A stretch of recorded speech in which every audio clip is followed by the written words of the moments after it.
Sin tener idea de lo que era el futurismo, Johansson consiguió alcanzar algo muy parecido a este con su forma de hablar de la ciudad, ya que, en lugar de describir una estructura o edificio definidos, se explayaba solo en dar impresiones generales acerca de los enormes ángulos y las superficies de piedra, superficies demasiado enormes para pertenecer a nada normal o propio de la Tierra, e impías por sus horribles imágenes y jeroglíficos. Menciono el comentario acerca de los ángulos porque me recuerda algo que Wilcox me había contado con respecto a sus terribles sueños. Wilcox dijo que la geometría de aquel lugar onírico que vio era normal, no euclidiana y asquerosamente impregnada de sensaciones de otras esferas y dimensiones distintas de la nuestra. Ahora era un sencillo marino el que tenía la misma sensación al contemplar la terrible realidad. Johansson y sus hombres desembarcaron en la empinada orilla cubierta de lodo de aquella monstruosa acrópolis, y treparon por titánicos bloques resumantes que no parecían en absoluto escalera humana alguna. El mismo sol del cielo parecía desvirtuado cuando era contemplado a través del efluvio polarizador que brotaba de aquella perversión empapada de agua de mar, y una retorcida amenaza o incertidumbre acechaba lascivamente en aquellos ángulos disparatadamente esquivos de roca labrada, en los que una segunda mirada mostraba una superficie cóncava allá donde antes se había visto una convexa. Algo semejante al miedo ya se había apoderado de los exploradores antes de que pudieran ver nada distinto de la roca, el todo, o las abundantes algas marinas. Cada uno de ellos hubiera huido de no haber temido el desprecio de los otros, y sin entusiasmo siguieron buscando inútilmente, como pudo comprobarse, algún recuerdo que poder llevarse del lugar. Fue Rodríguez, el portugués, el primero en alcanzar la base del monolito, diciendo a gritos lo que allí había encontrado. Los demás le siguieron y miraron con curiosidad a la inmensa puerta esculpida con el ya familiar bajorrelieve a la vez con forma de cefalópodo y de dragón. Esta era, según palabras de Johansson, como una enorme puerta de granero, y todos estuvieron de acuerdo en que se trataba de una puerta por la presencia alrededor de esta de un dintel ornado, un umbral, y unas jambas, aunque no podrían decir si yacía plana como si se tratara de una trampilla, o estaba inclinada como la puerta de un sótano. Como Wilcox hubiera dicho, toda la geometría del lugar era incorrecta. No se podía asegurar que el mar y la tierra estuviesen en posición horizontal, razón por la que la posición relativa de todo lo demás era fantasmagóricamente variable.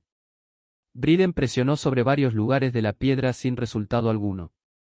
Donovan tanteó delicadamente por los bordes, apretando sobre cada punto a medida que avanzaba. Este trepó interminablemente sobre aquella grotesca moldura de piedra, aunque a aquello solo se le podía llamar escalada si después de todo la superficie no estaba en posición horizontal, mientras los demás hombres se preguntaban cómo una puerta, en todo el universo, podía tener semejantes dimensiones. Entonces, suave y lentamente, el panel de media hectárea comenzó a ceder hacia adentro en su parte superior, y pudieron ver que se balanceaba. Donovan se deslizó o se propulsó de alguna forma hacia abajo o a lo largo de la jamba, volviendo con sus compañeros, y todos quedaron contemplando el extraño retroceso de aquel portal monstruosamente labrado. En aquella fantasía de distorsión prismática la puerta se deslizaba anómalamente en sentido diagonal, de modo que todas las leyes de la materia y la perspectiva parecían trastornadas. La abertura que quedó estaba negra de una oscuridad casi palpable. Sin embargo, aquella oscuridad tenía una calidad positiva, ya que ocultaba parte de la muralla interior que de lo contrario se habría puesto al descubierto. Como si de humo se tratase, esta oscuridad surgió de su confinamiento de infinitos siglos, eclipsando visiblemente el sol a medida que escapaba agitando sus membranosas alas hacia un encogido y contrahecho cielo. El olor que emergía de las recién abiertas profundidades resultaba insoportable. Al poco rato, Hawkins, que tenía un oído muy fino, dijo que creía haber oído un asqueroso chapoteo allá abajo. Todos escucharon con atención, y aún seguían haciéndolo cuando aquello apareció resumante en medio del estrépito, y a tientas coló su gelatinosa inmensidad verde a través de la negra puerta en pos del infecto aire de aquella fétida ciudad de locura. La letra del pobre Johansson estuvo a punto de faltar cuando escribía esto. Creía que de los 6 hombres que jamás alcanzaron el barco, 2 habían muerto de puro terror en ese maldito instante. Aquel ser no podía ser descrito, no hay palabras para expresar semejantes abismos de inmemorial y delirante locura, tan abominables contradicciones de toda la materia, la fuerza y el orden cósmico. Una montaña caminaba y se tambaleaba. Dios del cielo. Qué prodigioso que a través de la tierra, enloquezca un gran arquitecto y delire de fiebre el pobre Wilcox en ese preciso instante telepático. El ser representado en los ídolos, aquel engendro verde y mucilaginoso llegado de las estrellas había despertado para reclamar lo que era suyo. Las estrellas estaban de nuevo en posición, y lo que un culto milenario había fracasado en conseguir por medio de preparativos, lo había logrado un grupo de despavoridos marinos por mero accidente. Tras millones de años el gran Cthulhu se alzaba de nuevo, ávido de placeres. 3 de los hombres fueron apresados por las macilentas garras de la criatura antes de que nadie pudiera siquiera darse la vuelta. Que Dios les conceda el descanso, si es que el descanso existe en el universo. Estos fueron Donovan, Guerrera y Angstrom.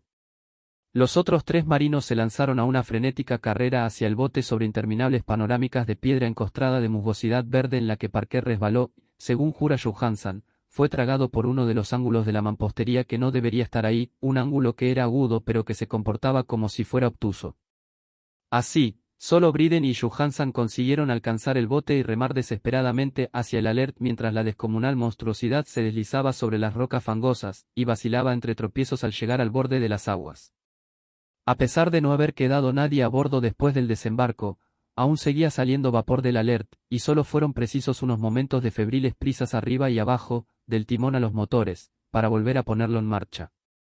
Lentamente, entre los retorcidos horrores de aquella indescriptible escena, el barco comenzó a remover las mortíferas aguas, al tiempo que en la mampostería de aquella playa calavernaria que no era de este mundo, el titánico ser procedente de las estrellas lanzaba espumarajos y atroces denuestos cual Polifemo maldiciendo al barco en que huía Odiseo. Fue entonces, más atrevido que el cíclope épico, cuando el gran Cthulhu se deslizó hacia las aguas dejando un rastro de grasa y comenzó a perseguir el barco huido, levantando auténticas olas con sus brazadas de potencia cósmica. Briden volvió la vista y enloqueció, riendo de manera estridente, tal y como continuaría haciendo a intervalos hasta que la muerte fue a buscarle una noche el camarote, mientras Johansson deambulaba en medio del delirio. Pero Johansson no se había rendido aún. Consciente de que el ser seguramente adelantaría al Alert antes de que éste alcanzara la máxima velocidad, decidió hacer algo a la desesperada, poniendo los motores a toda máquina, corrió disparado por la cubierta y giró bruscamente el timón. Se formó un fuerte remolino y una corriente de espuma en aquella fétida salmuera que había por agua, y mientras aumentaba a cada momento la presión del motor, el valeroso noruego enfiló el barco en dirección al ser gelatinoso que les perseguía y que se elevaba sobre la inmunda espuma de las aguas como si fuera la popa de un galeón demoníaco. La horrible cabeza de cefalópodo, de retorcidos tentáculos, estaba ya muy cerca del bauprés del robusto yate, pero Johansson continuó enfilándolo de forma implacable hacia ella. Hubo un estallido como el de una vejiga que explotase, una fangosa fetidez como cuando se raja un pez luna, el hedor de 1000 tumbas abiertas, y un sonido que el cronista no pudo transcribir al papel. Durante un instante el barco se vio envuelto por una nube acre y cegadora, y después solo quedó un mefítico remolino a babor, en mitad del cual, Dios nos proteja, la dispersa plasticidad del innominable engendro de las estrellas recuperaba difusamente su odiosa forma original, a una distancia que crecía por momentos a medida que el Alert ganaba ímpetu aumentando su velocidad. Así es como acabó todo.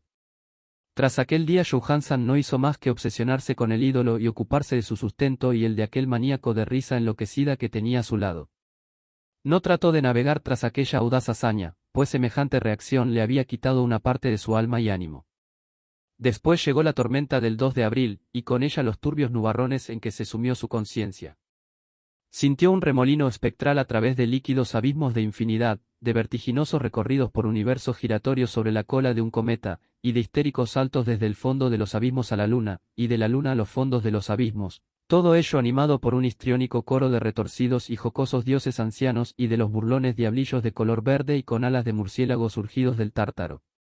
Tras aquel sueño vino el rescate, el Vigilant, el tribunal del vicealmirantazgo, las calles de Danidin, y el largo viaje de regreso a su viejo hogar en la casa a la sombra del Egeber. No podía contar nada, o de lo contrario le tomarían por loco. Escribiría sobre aquello que sabía antes de que la muerte le alcanzara, pero su mujer no debía enterarse de nada. La muerte sería un regalo de los cielos con tal de que borrase sus recuerdos. Ese fue el documento que leí, y que ahora he colocado en una caja de latón junto al bajorrelieve y los papeles del profesor Einshall. Con estos irá también este testimonio mío, esta prueba de mi sano juicio, donde he reconstruido lo que espero que nadie vuelva jamás a reconstruir. He contemplado todo el horror que pueda contener el universo, y después de eso incluso el cielo primaveral y las flores estivales serán puro veneno para mí. Sin embargo, no creo que mi vida vaya a prolongarse mucho. Igual que se fue mi tío, Igual que se fue el pobre Johansson, un día me iré yo. Sé demasiado y el culto aún sobrevive. Kazulu continúa también con vida, supongo, de nuevo en aquel abismo de piedra que le había protegido desde que el sol era joven. Su maldita ciudad está de nuevo sumergida, ya que el Villaland pasó por esas aguas de nuevo tras la tormenta de abril, pero sus pastores en la tierra todavía rugen y saltan y matan alrededor de monolitos rematados por ídolos en lugares solitarios. El gran Kazulu, sin duda, debió quedar atrapado por el hundimiento mientras estaba en el interior de su negro abismo, o de lo contrario el mundo estaría ahora gritando de miedo y furia. ¿Quién sabe lo que sucederá al final? Lo que ha emergido puede hundirse, y lo que se ha hundido puede emerger de nuevo. La mayor de las blasfemias aguarda y sueña en las profundidades, y la decadencia se abre paso entre las tambaleantes ciudades de los hombres. El día llegará.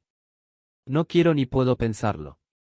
Tan solo pido que si no sobrevivo a este manuscrito, mis albaceas antepongan la prudencia a la audacia, y puedan asegurarse de que nadie más llegue a fijar su atención en él.